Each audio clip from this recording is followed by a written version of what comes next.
Aerospace engineering అనేది చాలా prominent అవుతోంది కదా. మరి ఈ ఉత్తరాంచల్ యూనివర్సిటీలో ఏరోస్పేస్కి సంబంధించిన కోర్స్కి సంబంధించి ఎట్లా ఉంది? రీసెంట్గా చాలామంది 90/100% కంప్యూటర్ సైన్స్ ఇంజనీరింగ్ అవి తీసుకుంటూ ఉంటారు. బట్ రీసెంట్గా చాలామంది ఏరోస్పేస్ కూడా తీసుకుంటున్నారు. సో ఏరోస్పేస్ ఇంజనీరింగ్ అంటే aeronautical engineering plus astronautical engineering రెండు కంబైన్ చేస్తే ఏరోస్పేస్ ఇంజనీరింగ్ వస్తుందన్నమాట. ఏరోనాటికల్ ఇంజనీరింగ్ అంటే with in the atmosphere study కానీ, డిజైనింగ్ కానీ, మ్యానుఫ్యాక్చరింగ్ ఆఫ్ ఫ్లైట్స్ కానీ, డ్రోన్స్ కానీ, హెలికాప్టర్స్ కానీ ఈ రిలేటెడ్ ఏరోనాటికల్ కిందకి వస్తాయి.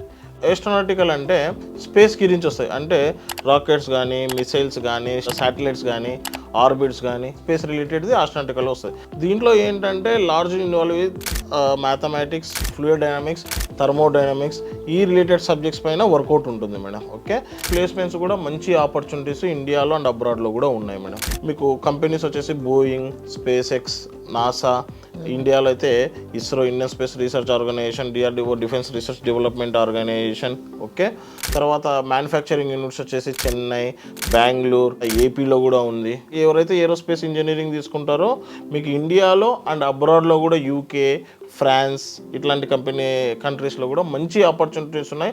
ప్యాకేజెస్ కూడా యావరేజ్గా చూస్తే 10 to 12 lakhs నుంచి 25 lakhs పైన కూడా మంచి ప్యాకేజెస్ ఉన్నాయి madam. The thing is that study అనేది ప్రాపర్గా ప్రాక్టికల్గా వర్కౌట్ చేశారనుకోండి, aerospace engineering is the best opportunity.